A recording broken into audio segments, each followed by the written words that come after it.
家看通世界，發展自我，歡迎大家嚟到平台一問。我右手邊嘅就係梁博士，我左右手邊最右手邊嘅咧就係阿寶，而我咧就係 Raymond 啦。哇，實際上真係太耐冇見啦！今日翻到嚟直情好似係突然間重返家園咁啊！經過咗呢一個一年嘅差唔多啦，不知不覺都好似已經係呢一個嘅疫情同埋呢一個嘅事好多我自己嘅事件簿之後咧，咁亦都發生咗世界上好多唔同嘅大事。咁當然我啲就係一個屁事，咁但係當然嚟講就係點講咧，都好似有好多唔同嘅感想咁樣。我真係講真，因為今日突然間翻嚟之後咧，我覺得係好開心嘅。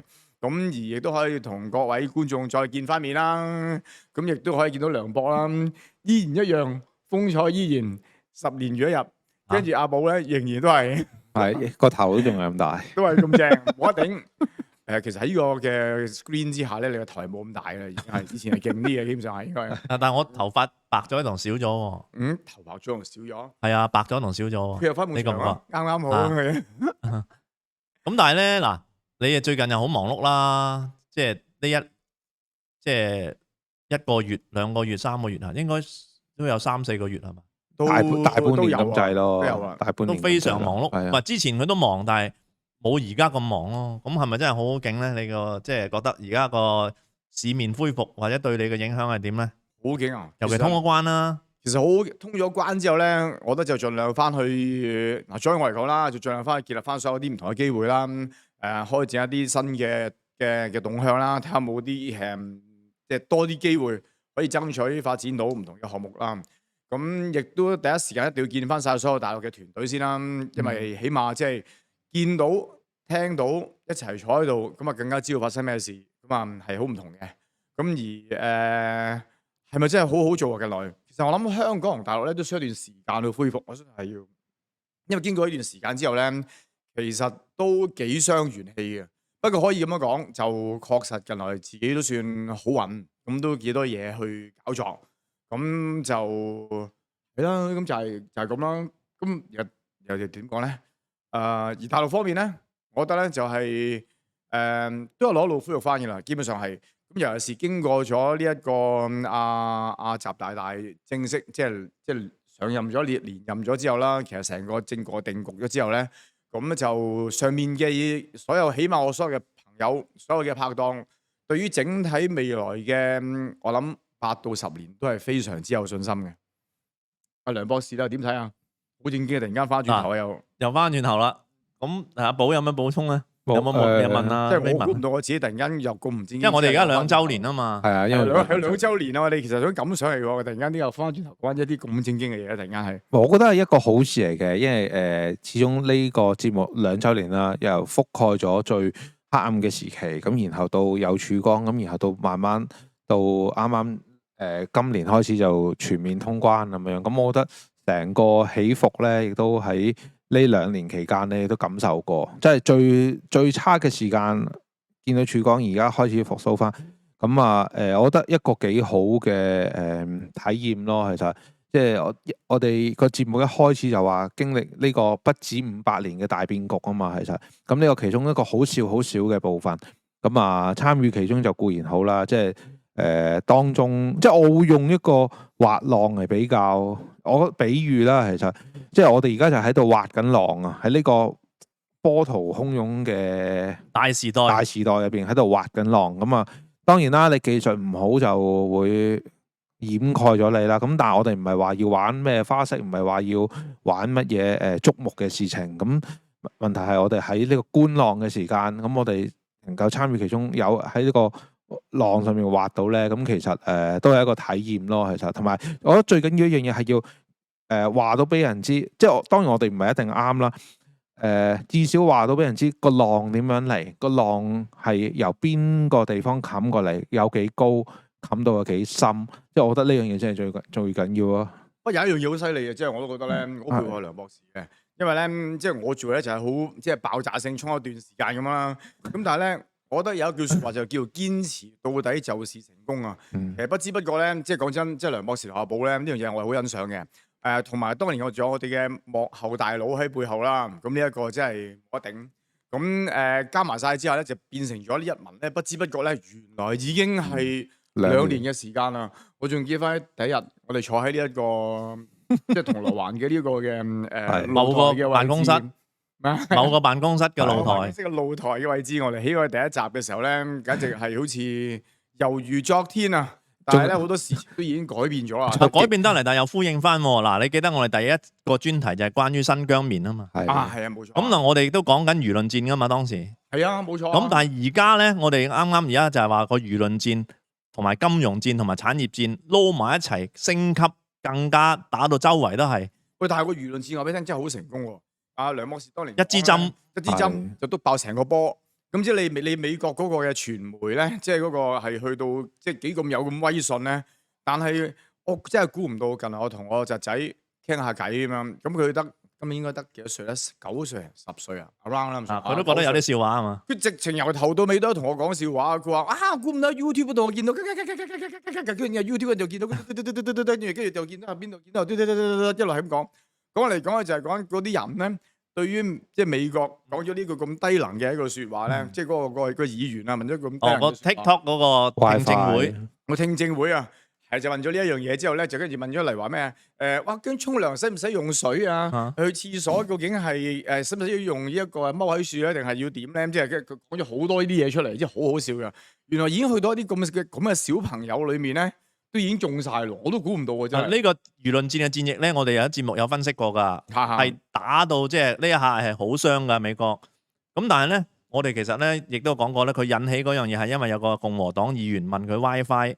即係 TikTok 使唔使用 WiFi 啊嘛？係啊，但係嗰個議員咧係背後係特朗普嗰條線嘅喎，即係我哋都有機會懷疑佢係二五仔嚟㗎，即係佢特登俾機會你哋入位，跟住搞，因為呢個聽證會其實係啊拜登想射個波俾呢個議員，因為佢想撳 TikTok， 但係佢唔想自己孭鑊啊嘛。乘機想撳埋特朗普咧，係啊，射俾你哋，跟住點知咧就俾你射翻轉頭。即係我哋。利用咗佢哋嘅內部矛盾去打呢個輿論戰，即係我哋都類似以前共產黨內戰打贏國民黨咁，亦都係利用咗國民黨內部矛盾啊嘛。其實好類似嘅，即係我哋嘅分析啊。但係嚟到呢一下咧，呼應翻我哋2年前所講嘅一支針吉爆佢個波嘛，係嘛？吉得好型啊！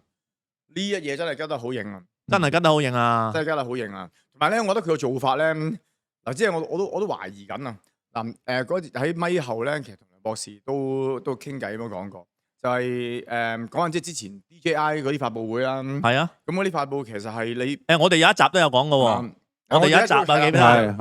係啦，冇錯。好耐之前都有講過呢樣嘢嘅，就係100零集嘅。冇錯。民間科技嗰個係民間黑科技啊。咁嗰集講咩咧？或者我想講咩咧？就係咧以前咧好多嘅新科技，例如一個電話 launch 之前咧，通常咧到而家都仲係好多做緊一啲叫 leakage 嘅嘢咁樣，係即係漏少少話俾你聽，跟住先慢慢先去到。但係其實背後搭好晒路噶咯。但係背後搭好晒路噶咯。冇錯啊！但係呢個都未夠勁啊！但係嗰陣時 DJI 做嗰啲嘢咧，就係咧係背後搭好晒路，做好晒，但係冇任何 leakage。但係當一爆出嚟嗰一日咧，就發覺唔知點解全世界所有咧。包括中國人啦、鬼佬啦，即係外國人啦，嗰啲嘅 KOL 咧，全部都可以一次過砰冧咁爆晒出嚟。對於嗰件事已經做晒 testing，話俾你聽。插一句先，係141集，141集，大家快啲翻去留意翻呢一集。民間科技產品係啊，冇錯。我覺得今次呢一個輿論戰咧，其實都相當之相似喎，好似係完全係無聲無息，你估都估唔到喺個聽證會裏面，基本上伏擊你。伏擊你做呢件咁樣嘅事，等你班友係好似去到興奮。你諗住圍我嘅，點知俾我反包圍翻？冇錯，啊呢下真係好見。同埋一出嚟嘅時候咧，唔單止係咁，仲有所有嘅 KOL 咧，其實都唔知係咪已經 prepare 晒嘅，即係已經準備好晒，跟住所有晒底稿嘅嘢，跟住一開波之後就話，無論係唔同嘅年齡層，即係包括好似80歲都有啊，80歲係嘛？我睇過有啲片係80歲，即係80歲。去到好似18歲啲咁樣嘅10零歲嘅啲係10零歲嘅僆仔啊，跟住都一路係咁爆落去，全部都變晒一個大嘅笑話，超大嘅笑話咁講，都幾犀利嘅呢個嘢。你咁講，所以咧嗱，我哋喺之前講節目度，即係冇你講得咁生動啦，所以真係有你喺度好好多。咁但係咧呢樣嘢，所以就話錯唔定係咪？係唔係偶然咧？你博士終於有位入啦，我想講俾 Raymond 聽啦。Raymond 其實真係我又唔係講笑。你睇翻咧，啱啱應該上一集直播留言，真係有觀眾真係問起你，即係多謝問你去咗邊啊？翻嚟未啊？多謝大家，多謝大家，多謝大家。因為先啱先好想講噶啦，即係咧可能觀眾又即係深究大家，即係可能阿 Raymond。其實我都好掛住大家。阿 Raymond 幾時翻嚟？咁阿 Raymond 都最終頭先都係冇答到佢揾得多唔多啦。其實我諗住再問落去，睇下今晚食飯係咪佢請嘅？請食飯係一件好事嚟噶，有榮幸請食飯，簡直係冇得。因為第二樣嘢其實我都大家嚟嘅，我都覺得即係真係唔同嘅。阿 Raymond 翻嚟咧個氣氛，所有嘢都真係唔同。咁睇下 Raymond 真係即係焗你上台噶啦呢個情況，即係有機會即係可多啲真係會翻嚟，即係有空閒就翻嚟一齊做。咁啊，希望大家即係唔好介意，總之多個人喺隔離咧坐坐唔定。總之好似咧，同埋用係咬咁樣，同埋我都好肯定嘅，真係好多觀眾都真係掛住你，想你翻嚟。即係嗰個可能阿博士、阿寶哥個內容就極度豐富嘅，不過講生動啊，真係唔夠你嚟。即係嗰種感覺、嗰種能量咧，個 power 有時即係我哋做直播嘅時都好需要嘅，我哋即係缺乏嘅呢啲係擺喺上台㗎啦，係啊，係。即係 TikTok 呢單嘢咁，我哋講就好似比較平鋪直敍咗啊嘛，咁。即係而家你講完之後，更加即係我覺得一個一般人咧聽咗之後咧，佢就會覺得係喎，有冇咁巧啊？呢單嘢係咪一早部署好嘅一個輿論戰咧？如果我直情覺得，我直情覺得係，我都覺得係啦。我覺得係，我直情覺得係，因為你冇理由去到一啲僆仔咧，即係一路傳落去咧，傳得好快。僆仔啫喎，即係9歲10歲咁，同埋佢自己同學都可以講到好好笑喎。佢講到直情係咧，平時我都好少同佢咁樣傾偈講嘢。大家講到呢一樣嘢咧。佢自己點樣轉頭，一個僆仔係可以一輪嘴由頭講到落去，一路係咁數落去話咩去廁所嘅，使唔使沖廁啊？跟住屙完屎又點啊？跟住之後乜嘢都可以講出嚟嘅喎，係已經變晒咗一啲完全係你完全係一啲好無聊睇落去黐線嘅笑話。但呢個笑話係個主角係美國喎，講下先至大鑊喎，對美國嚟講。冇錯啊，冇錯啊。即係有啲似咧抗美援朝咧，即係其實美國一對到中國咧就會遇到呢樣嘢咧，就係開頭抗美援朝，美國都係諗住嚟圍你噶嘛，你諗住你過嚟我就打殘你噶嘛，點知俾人民志願軍打殘咗一鋪先，你仲要再翻去重整再嚟過，即係佢諗唔到呢樣。但係當然啦，我哋呢個輿論戰 TikTok 呢一個戰役贏咗，唔等於成個大戰役贏啦，仲有好遠嘅路要行啦。但係咧，如果我哋繼續打落去，我哋希望能夠做到嗰個作用就係防止我哋亞洲成為一個新嘅代理人戰爭嘅戰場咯。不過我覺得呢一個輿論戰咧，喺即係贏咗呢一仗咧，其實都好緊要，我覺得係真係好緊要。一個局部戰役啦，唔係成個輿論戰贏啦，即係其中一場戰役啦。冇錯，即係亦都可以咁講睇。如果睇到即係中國嗰個嘅威力，即係我覺得嚇，即係如果呢樣嘢係即係如果真係唔係偶然啦，不過我相信真係唔會係偶然。係我哋會見到即係中國嗰個威力同埋個鋪排係去到一個乜嘢程度，係做緊啲咩嘢？即係因為中國咧，亦都好了解成個整體輿論上，你嘅資源係冇得比嘅。係。咁我就唔係同你整體走去要即係殲滅你，我都係嗰句，一支針吉爆你個波就得啦。我使乜同你全世界周圍打咧？冇用啊嘛！如果睇到其實即係中國人嘅忍耐力亦都好強，即係你點樣講，其實佢都係表示遺憾。表示即係覺得唔滿意，唔開心，因為時機未到啊嘛，時機未到，佢一路都唔會出聲，唔會講嘢，唔會做任何一件事。總之到真正嘅時機一到嘅時間咧，就係嗰一嘢。或者用翻佢哋西方嗰啲比喻，呢個大衛與巨人啊嘛。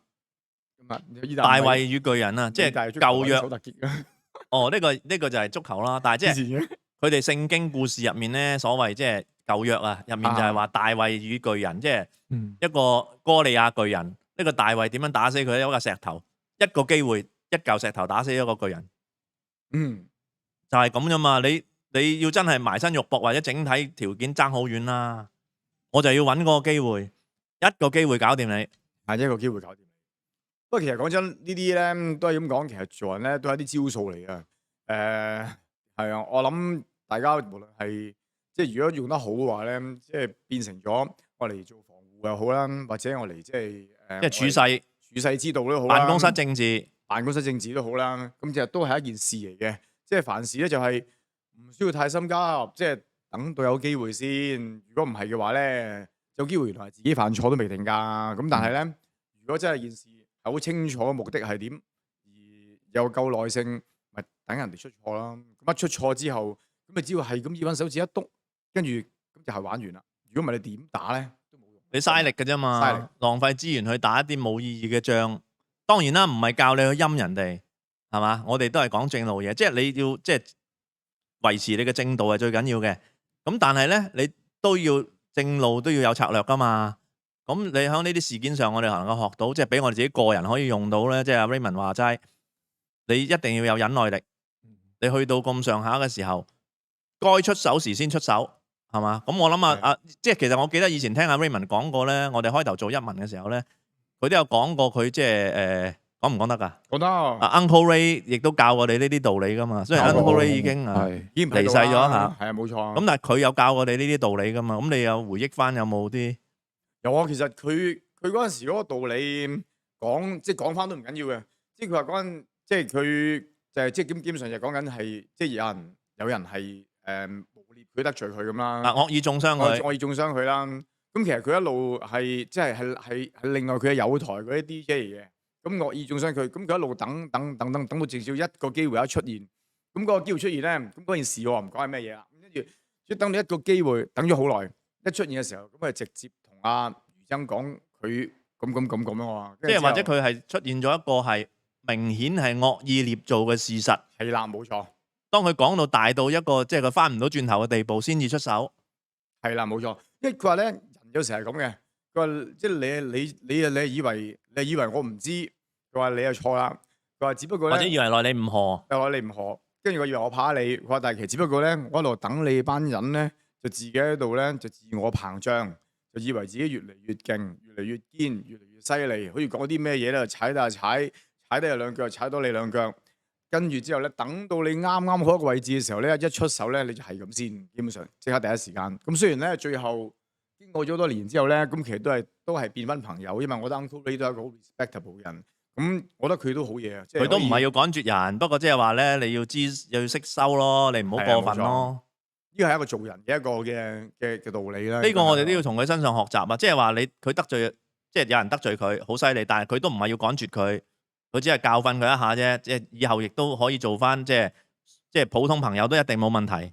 係啊，咁但同埋亦都有係可以咁講，就係其實如果嗰班即係另外嗰兩個即係另外嗰兩個 DJ 咧，其實如果咧係收一手嘅話咧，即係唔會再咁樣搞嘅話咧，其實都係冇事。即係講真，佢係啊，一早如果收手，亦都唔會有事啦。係啊，所以就呢啲其實亦都有一啲策略同埋等待，亦都有咩忍耐能力等等。同埋我哋人生哲理。即係呢個除咗係一個策略之外咧，去到一個哲理部分就係話，你亦都冇需要即係，如果佢識收，亦都唔好即係同佢有啲無謂嘅鬥爭，係嘛？係啊，冇錯冇錯。咁另外我自己好大嘅感想就係我好耐冇對翻住支咪講嘢啦。咁如果真係有啲講嘢漏口咗咧，就真係唔好介意啦。咁但係咧，我覺得喺一文裏面咧都俾我學識咗好多樣嘢嘅，就係希望我對住個鏡頭。好耐冇對過啦，咁突然間衝翻埋嚟鏡頭咧講嘢咧，都唔係真係點樣驚。咁當然啦，梁博士同埋阿寶咧，經過咁耐以嚟嘅操練之下咧，已經俾到好大壓力俾我嘅。咁但係咧，我仍然都可以抵擋得住，可以繼續可以好平順咁樣去講嘢咧。咁亦都係多謝一文，係俾呢個機會俾我，好似訓練下自己一個即係面對住鏡頭，面對住觀眾嘅時候咧，嗰種嘅口才啊，同埋咧。你都留意到我講嘢嘅時候咧，有好多廢話嘅。好多廢話就係咧，可能即係等於好似有啲嘅即係工作某類型工作嘅人士，一句説話裏面咧就9000幾句粗口，但係其實咧正式嗰句説話得2個字，即係基本上係。咁我當然應該冇咁多咁，但係咧都唔少啊。咁但係如果能夠將呢個廢話咧再減少啲，跟住再可能再減慢少少，然之後又再令到件事更好聽啲，咁可能會更正。咁啊件事就會係咁啦，咁一路進步啦。一文俾到我嘅嘢咧就係咁樣，咁其實係好好嘅喎，即係唔單止喺呢一樣嘢度喎，係就算喺其他唔同嘅訪問或者對住人或者對住客咧，我都發覺係即係不知不覺好似功力大增咗，我覺得係把握到嗰個重點格局重點，係啊冇錯啊，就算只走離咗嗰個格局重點講嗰啲廢話，都知道點樣翻轉頭。呢個嘢真係堅啊！即係自己。即係清醒咗，即係知道，咦離咗題喎，翻返轉頭先咁。係啊，冇錯啊，就算離題都變成咗係一個主題啊，跟住令到呢即即係令到聽過呢覺得好似津津入道啊嘛，嗯一直係犀利冇得頂，我覺得係。咁啊，寶有乜補充咧？你有乜感想咧？乜兩年咁兩年，好似頭先講，其實好似一個觀望者咁樣啦。咁同埋講嘢，我覺得講嘢都好緊要喎。我兩個都即係佢哋兩位好似其實我講嘢真係唔係好得嘅，其實係又口窒啊，跟住有時我奇怪嘅，我諗到，但係我講唔到嘅。好多時你諗嘢快過講嘢啊！我諗嘢快過講嘢第二有時諗咗當講咗啦。係諗咗，係呢個係弊病，諗咗當講咗呢個真係，我都唔知點解會有咁嘅，都唔知點解會有咁嘅。我唔會講係習慣，我唔知咁但係你要即係克服咯，係要克服啊，同埋寶哥好噶啦，好過我諗唔到啊嘛。哦，咁唔係，唔係你諗到講唔到都係一個弊病。因為你諗到講未講到嘅咧，其實可能仲有啲漏洞你唔知嘅。係你真係要諗到又講到先至可以諗到講到兩個，保證係冇漏洞咯。仲要人哋明到你先至三樣嘢先至係嗰個叫咩？嗰個結構先係係啦，嗰個結構先係穩全、穩定嘅。其實咁呢樣嘢仲學習緊啦。咁同埋。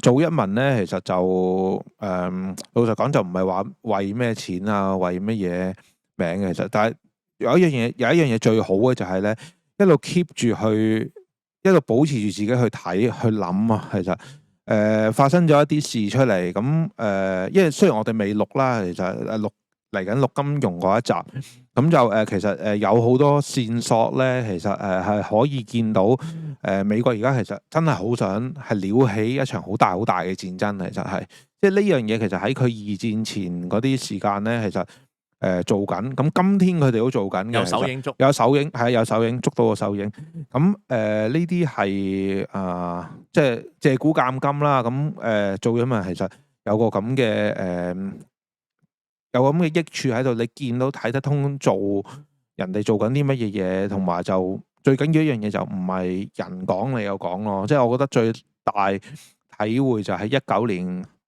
暴動啊黑暴嗰啲時間咧，你見到鋪天蓋地，你身邊所有人10個入邊有9個咧都係講同一樣嘢嘅，其實咁但係10個入邊講10個人入邊9個人入邊講同一樣嘢，係咪真係啱嘅咧？其實咁啊，當然今日就可能有8個半啦嚇，即係另外嗰半個又有啲所謂醒覺，但係其實佢都仲半信半疑嘅。其實咁問題係一路 keep 住去做啦，咁啊希望咁就有翻啲影響力啦。其實即係多啲人會知道睇得清啦。其實同埋我覺得仲埋有一樣最重要一樣嘢係好重要嘅，超出你嘅認知範圍咧，就唔代表冇嘅好多嘢，同埋唔代表一定係陰謀嘅。其實即係有好多係事實，只不過係事實佢用咗好多唔同嘅手法，令到佢包裝到。因為假嘅嘢要令到人信咧，其實一定要有啲真嘅成分，3分真7分假，咁先最容易令人信服。咁呢啲時間就可以去透過呢啲去思考啊，透過啲觀察啊、組織啊。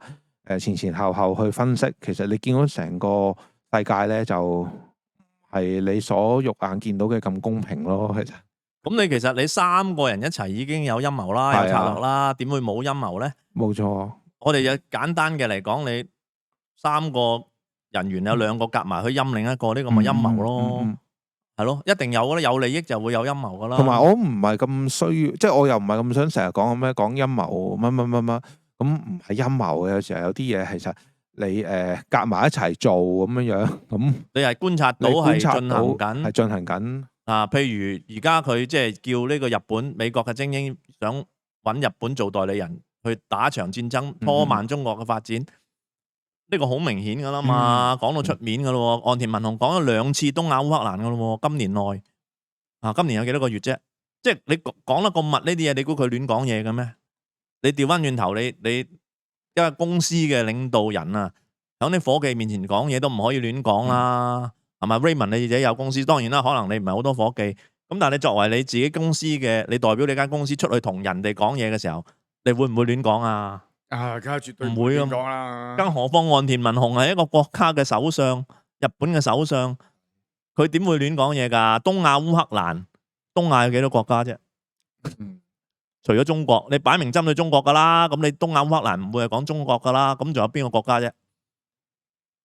即係畫公仔畫出腸啦，係嘛？佢唔會亂講呢啲嘢㗎嘛，係嘛？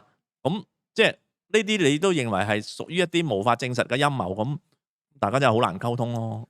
不過講真，我覺得即係中國咧喺段時間裏邊咧，即係近來翻上去咧，我都真係覺得係即係雖然喺我諗呢3年裏面咧，其實係我都覺得有一樣嘢好勁。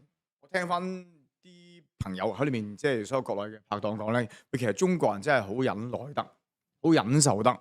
其實喺呢段時間，其實裏面都好慘嘅，即係其實都好，即係好多嘅問題嘅。其實講真，經濟上都已經好大壓力啦，好大力嘅，即係無論係地產上嘅嘢啦，跟住即係佢要控制服務業啦，服務業佢即係好多嘢要把持住咧，令至到佢唔好爆煲咧。同埋亦都要頂得住嗰個嘅嗰個 Covid 咧，即係嗰個即係成個嘅即係疫情啦，疫情啦。其實成件事係對中國嘅影響都好大嘅。即係而未來都真係大，但係好佩服到就係即係中國人自己嘅忍耐力係可以一關一關咁樣去過嘅，即係直到而家係咁。同埋咧，即係令到我真係好驚訝，好見到好多嘢啦。而家啱啱即係比亞迪先至喺香港啦，就叫做即係做咗個 launch 啦。咁亦都可以咁講，我真係咧，亦都係我哋啲同學仔嗰度幫手做，真係開心真係。比亞迪喺歐洲而家都好流行咯，係啊。另外一個阿嚴 Sir 啊，即係佢位堅啊，廣告人咧，而家係一個。咁另外咧，但係比亞迪原來咧，聽落個名就好似好靚咁喎。但係咧，原來我正式睇翻個名咧，就叫做 Build Your Dream。Build Your Dream 係啊。哇！點睇到完之後咧，我真係覺得好感動啊。咁當然，我喺上面都有機會真係坐過好多唔同香港冇得賣嘅比亞迪嘅車，好鬼正啊！真係講真，其實一啲都唔差喺我心目中真係。我覺得佢裡面嗰個配置，裡面嗰個智能化係即係超乎你所想。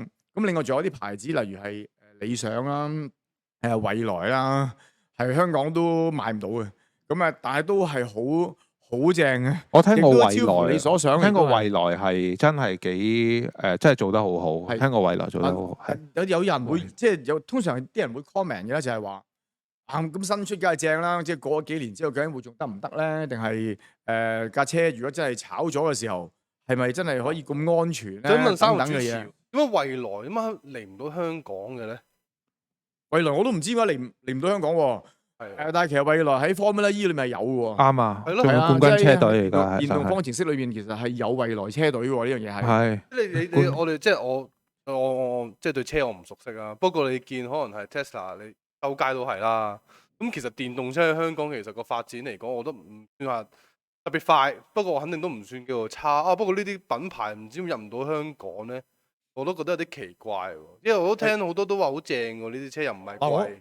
我聽過啲原因就係話咧，因為大陸而家發展好多咧，即係自己本土啊，國內就係以左軚車行先。咁而香港其實作為右軚車咧，其實就個市場其實就好細嘅，一啲都唔大嘅。咁所以就全部行晒中國，睇下行晒而家個即係成個嘅過程可能點樣先。其實會唔會個感覺啊？博士都問下你啦，其實會唔會似係好似發展呢一個高鐵咁樣咧，即係我哋自己中國嗰度發展晒先，每個地方都有嘅時候，先至慢慢將佢一步一步出口咧。同埋香港可能即係都係啦，即係長期作為即係獨立於中國大陸以外嘅一個地方啦。之前即係好多嘢都即係分隔開，即係有佢自己嘅一個系統啊。譬如左軚車就跟英國殖民地，其他英國殖民地啦，香港唔係殖民地啦，但係殖民統治啦。咁呢啲嘢其實都影響咗，即係話進入香港嘅成本可能比較高。咁你香港嘅市場有幾大呢？係啊，即係呢個我諗作為對未來或者對呢啲大陸品牌嘅考慮嚟講，我值唔值得做呢樣嘢呢？當然啦，香港係一個櫥窗嘅作用啦。但係如果響佢個戰略未去到要做一個咁嘅櫥窗嘅時候，我就未必會想擺咁大成本落嚟咯。我諗呢個係其中一個原因啦。咁另外呢，就係我有感想，聽完你講呢樣嘢，我亦都奉勸啊香港嘅大眾啦，尤其年輕人啦，去大陸去多啲啦，去睇多啲啦。你睇下，即係睇下咩叫做我都未見過啊！即係講真，你想點樣坐下 Tesla？好似話咩 Simple is the best，但我未見過，真係成辣標板喺你面前，全部都係 LED mon 嚟嘅，全部每一個都可以俾你自己 configure，冚唪唥有用嘅。全架車嘅智能化係，總之我都唔知點樣形容。總之係勁啊！唔係你想象中平時喺香港見到。就算我坐架 Benz 貴到再貴啲，我都感覺唔到。因為中國嘅變化太大啦，你聽啲人講，雖然嗰啲人可能15年前係親身體驗，但係而家已經唔同咗啦嘛。咁你點解唔自己去睇下咧？即係我上一集直播，即係之前我哋上個禮拜六直播，我都講過一個例子，就係而家喺大陸做政協咧，好鬼辛苦嘅。就算港澳區政協都係啦，即係你冇得話唔開會啊，冇得話揾即係去到劈酒啊乜嘢啊冇噶。你真係由去到嗰日每一晚都10點半先放人。咁但係呢啲嘢，如果你聽過20年前做政協嘅人，可能佢同你講唔係㗎，好 hea 㗎咋，請假得㗎啦，唔使開㗎，或者去到會又唔開，夜晚就聚埋劈酒㗎咋咁。可能有啲人會同你講呢啲嘢㗎嘛。咁但係而家唔係咁㗎啦嘛。點解你唔去開放一啲自己去睇下咧，去檢驗一下咧？係啊，同埋我今次上面咧，亦都坐過一次。其實我少坐公交車嘅，咁咧就今次我翻上去上面坐咗一次公交車啦。咁啊就係翻去深圳之後咧，就約咗個朋友食飯。咁佢就住喺寶水區，其實好近嘅，就基本上係同呢一個嘅皇崗口岸。咁我坐2個站，嗰架618，咁啊車仔嚟嘅，其實係一架小型嘅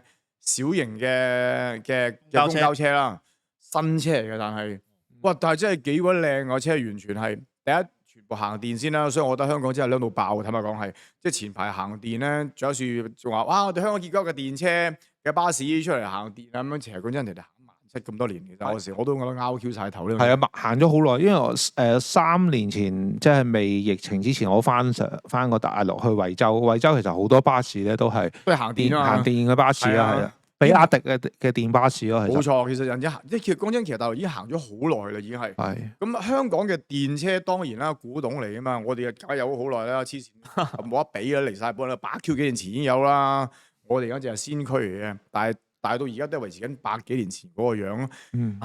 咁你即係話我哋有電話同無線電話兩樣嘢嚟㗎嘛？梗係冇錯，都係電話，其實都係可以攪盤嘅形式，我仍然都係陪緊嗰個年代裡面嘅形式裏面去做嘅。同埋佢哋嘅電車嘅咪裏面咧有啲嘢好貼心嘅，我覺得係嗱，例如話咧如果平時我坐巴士有啲單層嗰啲啦，咁有啲其實都仲未改良翻嘅，即係例如話當你係坐一啲嘅高排後排啦，雖然大陸唔係架車係咁嚇，但係起碼我見到呢一架係咁，就係如果有啲凳咧高咗上一排嘅咧，佢已經加咗一條欄喺前面，即係 in case 咧，如果真係炒車或者撞車咧，你係唔會第一時間變超人啦，或者唔會將前面個頭一推落去。打個神掌落去，好似虛骨牌咁樣打落去，係咁即係做神。即係人搭人啦，係啦，冇錯，人搭人啦，已經冇咗呢件事啦，已經係。咁我覺得即係新出嘅車，中國製造嘅，其實已經係有一個咁樣嘅好細微、好貼心嘅改進喺度。咁我覺得一啲都唔差，講真。同埋我去到個保稅區，淨係嚇我一跳。咦，我估唔到原來係咁新嘅。個地方係，只不過原來係喺皇崗口岸隔幾條街嘅，只不過係其實好近嘅，基本上係咁啊，已經係好似等於你去到加拿大，分別都好似唔係好大嘅咯，我覺得已經係成個城市啊。但係某啲建設可能加拿大都冇，可能係咯，可能係啊。例如話佢有座大廈，譬如5G 啦，我相信5G都唔係全部成個加拿大都 cover 到嘅。不過我都有樣嘢，即係要，即係就透過呢個渠道，都想同啲網友分享下，又大家都真係要留意，因為我哋又宣傳啲人翻去內地睇。不過呢，我覺得有一好大部分嘅，即係我俗稱佢叫為藍絲啦，佢哋而家成日都好攻擊一班後生，或者可能係以前啲政見唔同嘅人翻大陸。你而家又翻去，其實我覺得呢個時候就唔好講呢啲嘢咯。即係如果呢個時候仲分黃藍，佢仲去講呢啲事情，仲話人哋咧，你即係其實咁樣做係真係唔啱嘅。即係而家係應該係鼓勵班後生仔，或者冇話後生仔啦，或者我哋呢啲年紀都應該翻大陸睇多啲學習啫嘛。冇話，即係老實實，即係就算你話內地都分檔分派一定有㗎啦，係咪先？上海、北京咁一定有㗎，呢啲係。不過大家都係中國人啫嘛，冇問題嘅喎，其實係你都可以翻去㗎。你講得啱啊！嗱，我真係覺得咧，我自己亦都今次我翻到去，我亦都翻過去佛山啦、南海啦，即係我鄉下，基本上係哇個變化真係好大。當然我好耐冇翻過去啦，咁翻親去都係好似拜山咁啊，基本上係咁，同埋亦都我做真係好記得細個嘅時候翻去嘅時候嗰種嘅苦況究竟係點樣款嘅？嗰個佛山係點樣嘅款嘅？跟住嗰個佛山嗰個咩嗰個嗰個即係舊城區嗰個叫咩名？我叫係，我等我醒唔起喎係鹽城咯，唔係禪城，係嘛有一個叫做誒，至於黃飛鴻嗰個武館嗰度啦，即係嗰個地方啦。咁其實嗰個地方其實又係變成咗一個保育咗嘅文化區咁樣。咁裡面咧係當然有各式各樣嘅美食啦，有甚至連林寶堅尼嗰架SUV 新嗰個車嘅 showroom 都喺嗰度出現埋。我真係吹你唔脹，即係咪話？但係佢裏面同時咧，亦都可以見翻好多好舊式嘅建築物咧，係保育得非常之好嘅。佢係即係呢啲係好正嘅嘢嚟嘅，同埋成個佛山係有晒地鐵嘅而家，因為佢係分人口去做地鐵嘅嘛。而家係佢我嗰個地鐵嗰個 coverage，我見咧都好勁啊，好勁啊！因為嚟緊3日，即係而家錄影啦。咁嚟緊3日我都翻上去呢個廣州啊、佛山嗰度去體驗下，因為太耐，差唔多3年幾冇翻去咁啊。咁我做 research 嗰陣時，我睇見嗰啲地鐵嗰啲沿線咧，哇嚇死我！真係好長，好嗰個覆蓋範圍非常之大。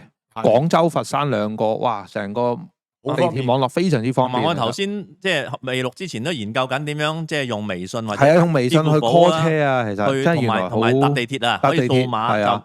因為我之前買一張深圳唔使儲值卡，而家係啊，用支付型靚啊，我覺得係即係係啊，我認同啊，香港型靚啊，直情係。佢裏面有個叫做咩公交車裏邊有個嘅小程式可以掃碼，係啊，可以掃碼，但係要登記實名，我翻屋企先玩。好簡單，兩個你撳兩嘢搞掂啦，基本上，因為基本上你已經實名咗啦。實名咗係啊。跟住之後咧，你總之之後就喺微信支付嗰度咧就扣錢，係。跟住就係咁啊搞掂噶啦，或者 Alipay。總之就係咁簡單。我覺得仲有一樣嘢，即係可能大家即係我哋唔係為咗宣傳啦，我哋冇收任何嘢啦，其實就係話香港人咧，如果翻上，如果你有張銀聯卡，你加埋綁埋落去個雲閃付咧，哇！我覺得你真係我睇見都係無敵嘅。用偽宣傳都唔怕啦，講真句，但係我哋冇錢收㗎。但係冇錢收啦。緊要話我絕對為國家宣傳係作為一個中國人應該要有嘅責任嚟嘅。因為又唔係衰喎，如果嗰陣如果做得衰嘅，我就唔宣傳啫。但係呢樣嘢真係做得好。咁大家事實上你唔係。你認為自己唔係中國人，你去到外國人哋都當你中國人啦。第一，第二咧，你喺香港生活，你可以唔靠大陸咩？係啊，冇可能嘅事。係咪先？咁大家共榮共存、共享共富係嘛？所以要摒棄嗰個舊殖民地思想，同埋要開始慢慢同呢個中國大陸接軌。咁我覺得你接軌，即係你思想可能你係比較後少少嘅部分啦嚇。咁你由基本嘅生活做起，譬如話你。頭先我哋所講嗰啲，你搭車點樣俾錢啊？由支付系統由你生活習慣開始慢慢去接軌，慢慢接軌到。接軌唔係放棄你原有嘅嘢啊嘛，你有你嘅特色唔緊要，冇錯，但係你要了解大陸係點樣。我哋保留我哋嘅特色，其實對成個中國嚟講係有用噶嘛。冇錯，我哋其實節目好耐之前都有講過。冇錯，一個公司或者一個國家，如果淨係單一化嘅話，係好差嘅。有唔同類型嘅想法，有唔同類型嘅人係好嘅，係健康嘅。坦白講，我覺得中國冇坦白講係，即係我唔覺得冇唔接受香港啊，好包容啊，好包容啊。對台灣都係㗎，台灣我哋錄咗個集都有講。包亂咗成沓銀紙喺度咧，基本上係應該就冇晒㗎啦。正式嚟講係都唔使用啦，應該。係咯，對台灣對香港都好包容。咁點解我哋調翻轉頭，我哋唔包容咧？嗱，我近嚟都係咁講啦，就係咧，其實香港咧亦都係咁前排就係即係成日都有好多嘅講話，呢一個嘅叫咩？叫做係獨立啊，係咪啊？港獨咯，港獨啊咁樣係 OK，咁你咪獨咯，咁獨咪獨到係啲鋪頭啊咪執晒笠咯，等等遊客冇埋乜差，水都冇得飲喎，水冇得飲喎，即係會死喎。咁啊近來咧確實真係放翻好多自由行落嚟，咁咧因為我成日都去游水嘅，即係去淺水灣都游得多嘅。咁當然我哋會見到咧有好多自由行即係翻咗嚟香港好多，咁但係亦都大家希望唔好怪，因為點解咧？我覺得咧有好多落嚟去香港自由行嘅咧。你會見到有啲真係幾老土嘅，咁嗰啲真係好似好鄉下咁樣嘅。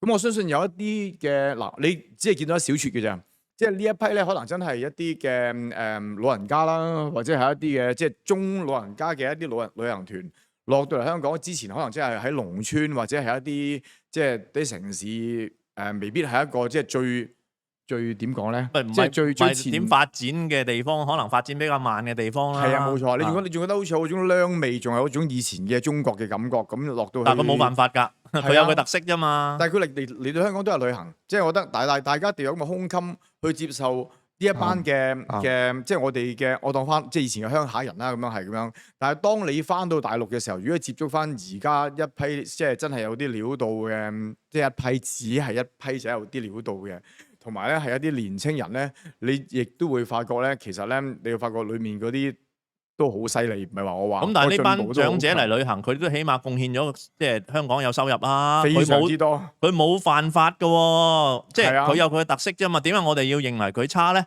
係啊，唔應該咁諗噶嘛，大家平等噶嘛。有一次都好得意啊！佢有一次有個女人，咁我行緊游水嘅時候，佢嗰把聲真係好勁啊！一嗌落去咧，我肯定真係佢就係村口嗌到上村尾嗰度聽到隻牛，即係叫佢翻轉頭嗰啲嚟嘅，嗰啲係。